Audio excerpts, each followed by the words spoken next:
Welcome back. Joining me now is an old friend and a fellow attorney, fellow Sirius XM radio host, fellow questioner of media orthodoxies, Megyn Kelly, host of the Megyn Kelly Show, which airs at noon on the Triumph channel at Sirius XM.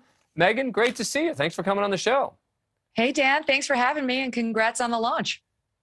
Thank you. Thank you. You know, as with every conversation we have, some things we agree on, some things we disagree on. So we're going to take on both. I want to dive right in and start with a topic I just tackled in the previous segment, and that is the legality of the vaccine mandate. We just heard from an expert on OSHA law, despite almost all of our fellow legal analysts assuring us the mandate will sail through the courts. He doesn't think so. What do you make of it? Yeah, I agree with him. I thought he had a very sound analysis of it. I don't think, Congress can't delegate a power that it doesn't have. And I don't think Congress actually has the Commerce Clause power to issue a mandatory vaccine at this level. I mean, public safety is generally a state power, not a federal government power. And if the Supreme Court didn't uphold the ability to force an individual mandate under the Obamacare, they didn't uphold that under the Commerce Clause. They upheld that as a tax. I don't think they're going to uphold this power under the Commerce Clause. So Congress can't delegate a power to OSHA that it doesn't have. And then the next layer down is, even if it does have the power to delegate to OSHA, best case scenario for Biden administration, the first answer goes its way. It has to be, in order to avoid this lengthy period in which the public gets to comment and object on the proposed rule that would require them to get these vaccines and so on. In order to get rid of that, dispense with it, and do it on a super fast basis, they've got to reach an urgency standard, an emergency standard that they didn't reach here. I mean, the Delta had been around for a while, COVID had been around for a long while, and I just don't think they're going to pass that very stringent test.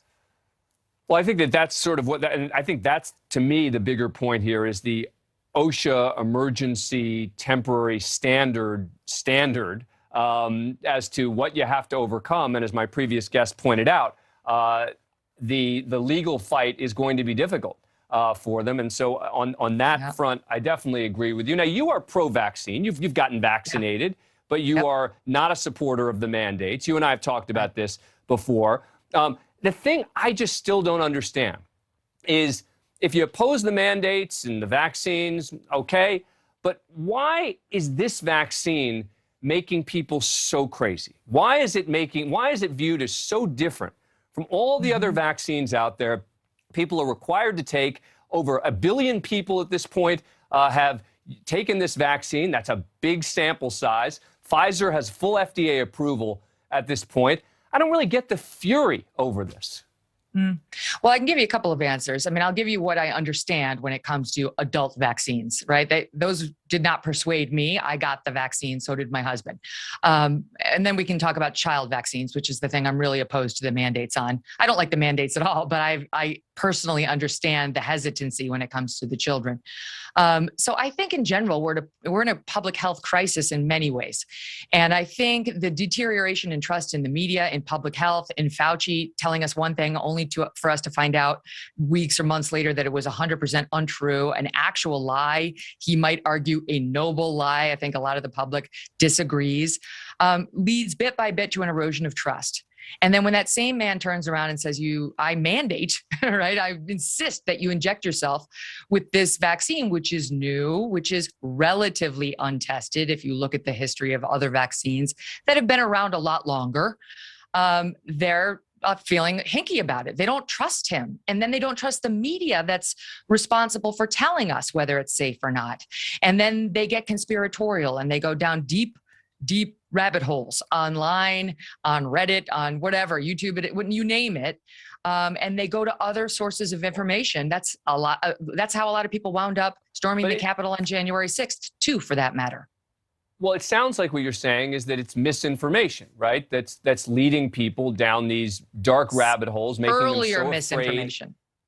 Well, but see, I think there's a different issue, right? I agree with you that when Fauci said at the outset about you don't need a mask, and that was a lie, meaning his position was you didn't need a mask. Numbers on herd immunity, right? We could go on and on. Well, the only one that I think that Fauci did not tell the truth on, and it is clearly objectively untrue, was at the outset when he said that masks really won't make a difference. And the reason he later explained was that he was trying to protect and save the masks for healthcare workers. All right, he thought he was our daddy. No, come on. He lied. Let me ask you. It's saying that they never funded gain of function research when we know that they funded Eco Health Alliance. But that's not true. That's not true. Gain Yes, of function is one of these definitions that lawyers could debate for decades. Lawyers could debate it until the cows come home, but the scientists say that's what he funded, and he denied it under oath. No, that's not true. That's not what the scientists say. A fringe group, 100% true. A fringe group of scientists call it gain of function.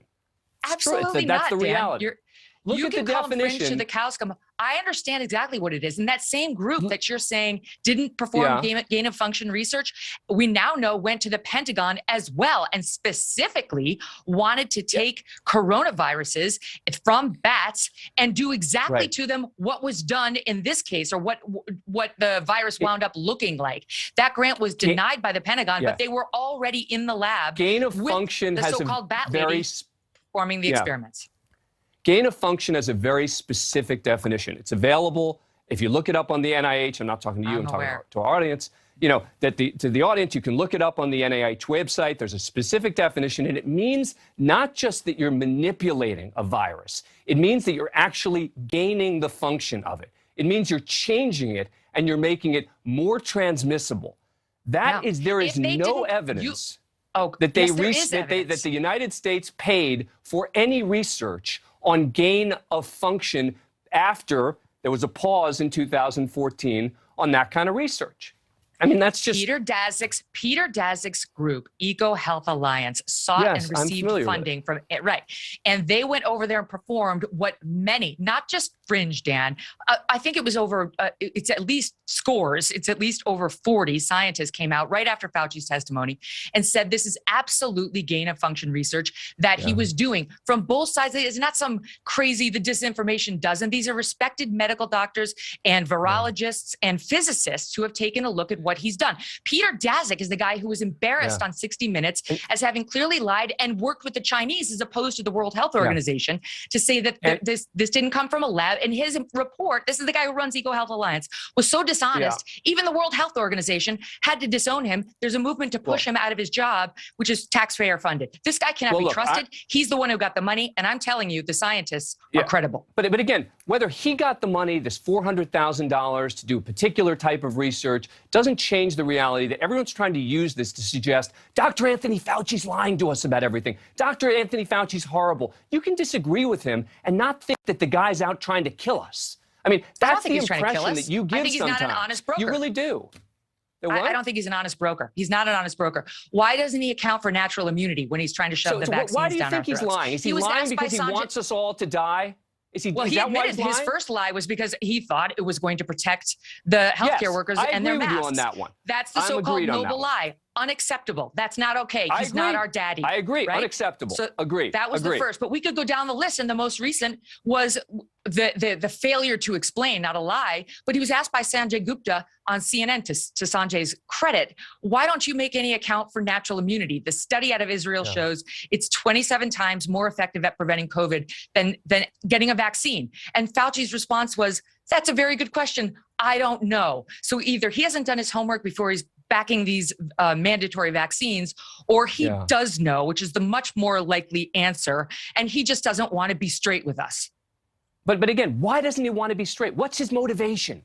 I don't even get it. Why does he want us to all, he wants us to be sick, or he wants us to get the vaccine? Get poked in the arm just because? I mean, what's his motivation? You tell me, Dan, if I understood Dr. Anthony Fauci and the way his brain works, I'll tell you. I'd have a lot. I'll tell you. Yeah, go ahead. Here's what I think he is. I think he's an egghead. I think that he lost credibility at the outset with the comment about the masks. But I think since then, whether you would disagree with him or you agree with him, his head, his motivations are in the right place. You may say, I disagree with decisions he's made, but this anger, Dr. Fauci, he's the worst. I don't know that you're right. He's the devil. It's like, no, you may disagree with him, but you know what? Okay. I never said he was the devil, but I don't think he's a truth teller or an honest broker at all. And I actually think there is a case to be made that he's willfully misleading us, because if he, in fact, was as tight with Daszak as his emails and the evidence appears to show, go read Josh Rogan's book of the Washington Post. And if he is that dishonest and he funded that research that actually somehow was connected to the launch of this virus, he's got a lot to cover up. Connected. And we should not be trusting him. And he should not be in a position of authority. All right. Megyn, more with Megyn Kelly. Coming up after a quick break. Right back.